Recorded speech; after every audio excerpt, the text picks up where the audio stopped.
Hello students, so this is Gopesh from Spark Institute. We are starting our batch for JKSSB JEE Civil.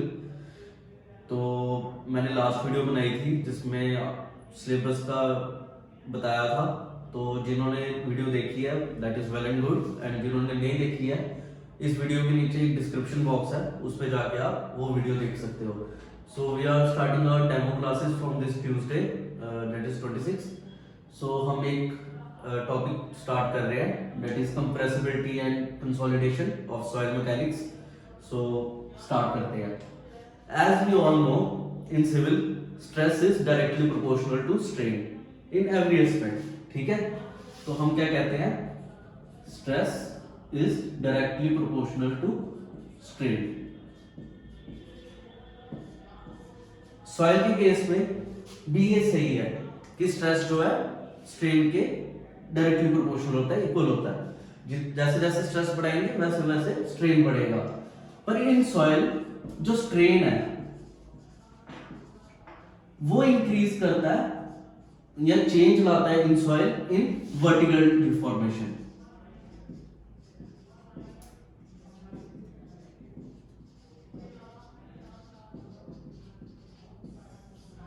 ठीक है, in soil जो जब हम stress लगाएंगे या लोड अप्लाई करेंगे तो सॉइल में जो चेंज आएगा वो इन वर्टिकल डिफॉर्मेशन की फॉर्म में आएगा या वर्टिकल डायरेक्शन की फॉर्म में आएगा. ठीक है, अब जैसे लोड लगाते हैं सॉइल पे, कोई भी लोड है, ठीक है, ये सॉइल है, उस पे हम लोड लगा रहे हैं.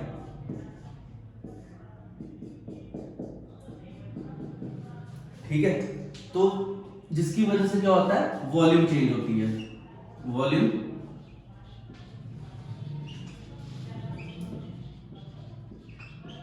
चेंज, और इस वॉल्यूम चेंज की वजह से रीअरेंजमेंट ऑफ पार्टिकल्स होती है. इस रीअरेंजमेंट ऑफ पार्टिकल्स को ही हम कंसोलिडेशन या सेकेंडरी कंसोलिडेशन कहते हैं, कि पार्टिकल्स रीअरेंज हो जाते हैं ड्यू टू वॉल्यूम चेंज और लोड लगने की वजह से. ठीक है, तो ये जो वॉल्यूम चेंज है वो इन वर्टिकल या इन डेप्थ में ही क्यों होती है? क्योंकि हम सॉइल को as a semi infinite material मानते हैं. सेमी इनफाइनाइट मींस जिसका एरिया में कोई चेंज नहीं आता है, no change, but there is a change in depth. ठीक है, तो जिसकी वजह से डेप्थ की चेंज की वजह से हम कहते हैं कि वर्टिकल डिफॉर्मेशन होती है सॉइल में. So it's a semi infinite. तो हम कह सकते हैं कि when there is reduction in volume of voids due to application of load and expulsion of water, उसको हम कंप्रेसिबिलिटी कह सकते हैं कि वॉइड्स जो है वो कम हो रहे हैं. किसकी वजह से? कि सॉइल में से पानी निकल रहा है, एक्सपेल हो रहा है जब हम लोड अप्लाई कर रहे हैं, तो उसको हम कंप्रेसिबिलिटी कहते हैं. ठीक है,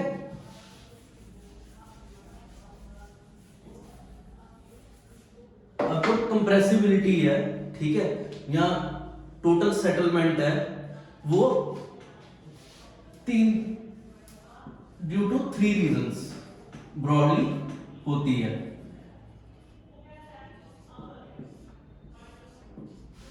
ठीक है, पहला आ गया कंप्रेसिबिलिटी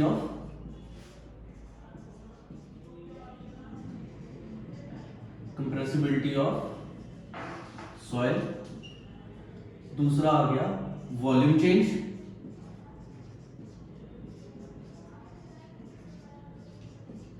ठीक है, तीसरा आ गया आपका अप्लाइड स्ट्रेस.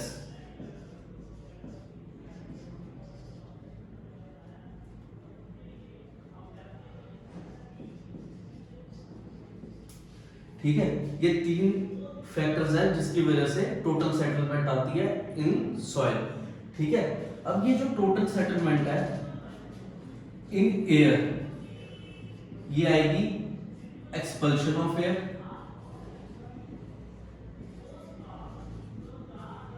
ठीक है, और कंप्रेसिबिलिटी ऑफ एयर.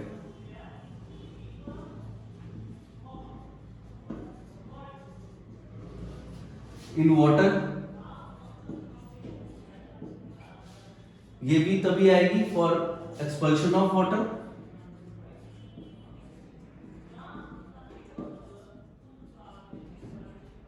एंड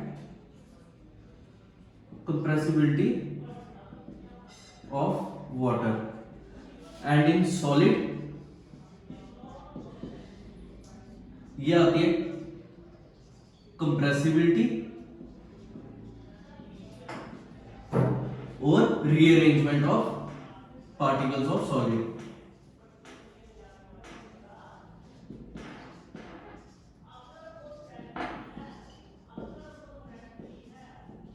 अब हम सॉइल में एक अजम्पशन लेके चलते हैं कि कंप्रेसिबिलिटी ऑफ एयर और कंप्रेसिबिलिटी ऑफ वाटर जो है नेग्लिजिबल होती है, ठीक है। तो मतलब ये तो अजम्पशन होगी कि कंप्रेसिबिलिटी ऑफ एयर और कंप्रेसिबिलिटी ऑफ वाटर नेग्लिजिबल होती है, तो हम इसको हटा देते हैं। तो हमारे पास फिर टोटल सेटलमेंट के 4 फैक्टर्स हो गए। एक पहला एक्सपल्शन ऑफ एयर, दूसरा एक्सपल्शन ऑफ वाटर, दूसरा कंप्रेसिबिलिटी ऑफ सॉलिड्स, तीसरा चौथा rearrangement of particle of solid, ठीक है। तो मेनली 3 फैक्टर्स होते हैं, compressibility of soil that and volume change and applied stress, ठीक है। अब जो कंप्रेसिबिलिटी है ये 3 टाइप की होती है। फर्स्ट आ गया आपकी इनिशियल, ठीक है। सेकंड आ गया आपकी primary and secondary.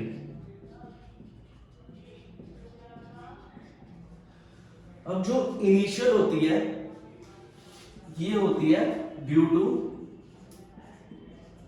Expulsion of air, जिसको हम कंपैक्शन भी बोलते हैं,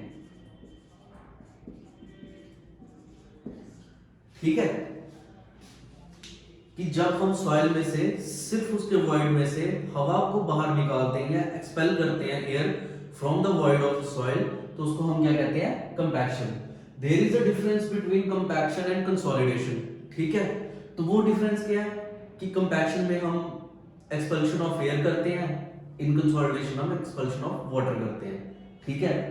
कंपैक्शन जो है it doesn't take that much time to occur और consolidation is a time dependent phenomena, ठीक है।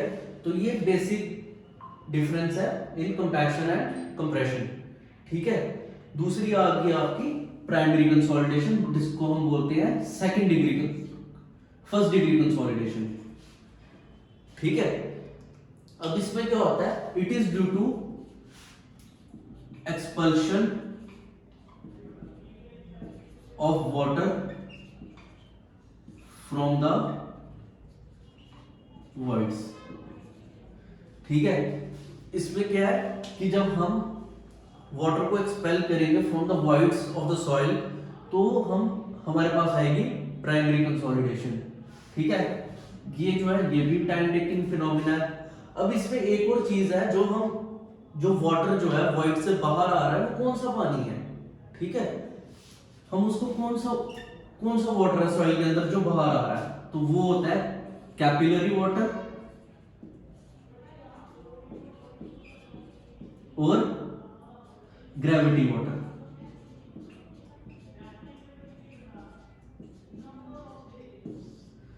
ठीक है। इन प्राइमरी कंसोलिडेशन जो वाटर है वो कैपिलरी वाटर होता है या ग्रेविटी वाटर होता है, ठीक है।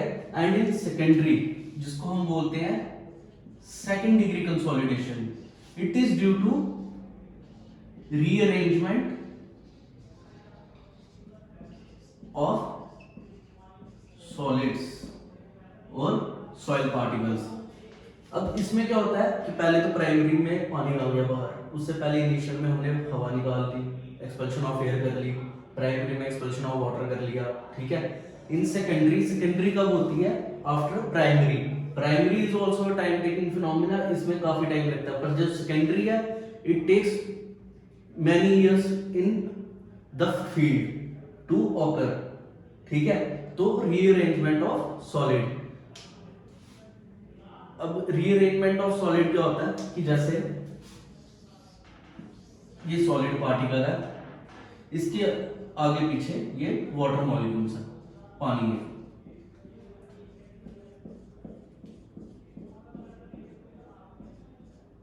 ठीक है। तो जब लोड पड़ेगा तो पहले जो लोड आएगा वो पानी पे आएगा, जिसकी वजह से वाटर मॉलिक्यूल्स जो है मूव करेंगे, ठीक है। और जो सॉइल पार्टिकल्स है वो बैठ जाएंगे, मतलब उनपे दबाव आएगा, ठीक है। तो जिसकी वजह से वाटर मॉलिक्यूल्स के मूव करने की वजह से जो सॉलिड पार्टिकल्स है उनकी डायरेक्शन चेंज होगी, यहां वो अपनी पोजीशन चेंज करेंगे। इसी की वजह से सेकेंडरी कंसोलिडेशन होती है, ठीक है। अब इसमें जो वाटर होता है, ये जो वाटर है ये होता है हाइग्रोस्कोपिक वाटर,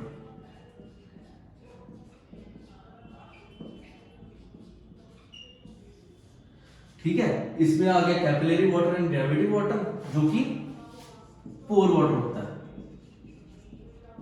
इसमें आ गया हाइड्रोस्कोपिक वाटर, ठीक है। तो ये आ गया इनिशियल, प्राइमरी और सेकेंडरी। अब एक और चीज, ये जो पार्टिकल्स हैं इनमें प्लास्टिसिटी प्रेजेंट होती है, ठीक है। तो प्लास्टिसिटी क्या होती है कि जो सॉइल है वो ना डीफॉर्म होती है, ना कि रप्चर। मतलब सॉइल पार्टिकल्स जो है they do not gate ruptured but they get डीफॉर्म्ड, जिसकी वजह से रीअरेंजमेंट ऑफ पार्टिकल्स होती है, ठीक है। तो ब्रॉडली हम कह सकते हैं कि कंप्रेसिबिलिटी ड्यू टू 3, जैसे इसमें आ गया आपका पहले आ गया एयर, फिर आ गया वाटर, फिर आ गया सॉलिड, ठीक है। अब यहां से ये एक्सपेल हो गया इन इनिशियल कंसोलिडेशन, फिर आ गया इन प्राइमरी आपका आ गया वाटर, ये आ गया सॉलिड, ठीक है। इसमें आपका हमने वाटर को एक्सपेल कर दिया फ्रॉम द वॉइड्स, और इसमें आ गया सॉलिड जिसमें हम रीअरेंजमेंट करते हैं सॉलिड की, ठीक है। तो ये आपके 3 ब्रॉड वो आ गए। इसके बाद ये जो है ये time taking phenomena and this is also a time taking phenomena, but ये विद ईयर्स होता है, ठीक है। जैसे कोई बिल्डिंग है, सबसे पहले उस पर इनिशियल सेटलमेंट होगी, ठीक है, उसकी एक्सपेल होंगे, एयर वॉइड्स एक्सपेल होंगे, ठीक है। उसके बाद प्राइमरी कंसोलिडेशन आएगी जो कि टाइम टेकिंग फिनोमिना है, थोड़ा टाइम लगाएगी। फिर जो सेकेंडरी कंसोलिडेशन है ये विद ईयर्स होती है, इसमें 5, 10, 20 ईयर्स लग सकते हैं, ठीक है। अब जैसे कोहेजनलेस सॉइल, ग्रेवल हो गया, सैंड हो गया, क्ले होगी, स्टिफ क्ले होगी, इसके पार्टिकल्स का साइज बड़ा होता है, ठीक है। तो जो पानी है या जो सेटलमेंट है वो काफी जल्दी हो जाती है as compare to in cohesive soil और हाईली प्लास्टिक सॉइल, जिसमें जो कंसोलिडेशन है इतनी जल्दी नहीं होती है क्योंकि पानी इतनी जल्दी उसमें से निकलता नहीं है, ठीक है। These are very highly plastic soil. तो ये आ गया कि एक और आपको पॉइंट याद रखना है कि कंसोलिडेशन जो है नॉन कोहेसिव सॉइल या कोहेजनलेस सॉइल में जल्दी होती है as compare to cohesive soil, ठीक है। तो ये हमारा फर्स्ट टॉपिक आ गया जिसकी मैंने आपको ब्रीफ में एक ओवरव्यू बता दिया कि हम इसमें क्या पढ़ने वाले हैं। तो hope you understand this topic, so please जल्दी जल्दी से बैच ज्वाइन करिए, हमारा डेमो स्टार्ट हो रहा है। So thank you.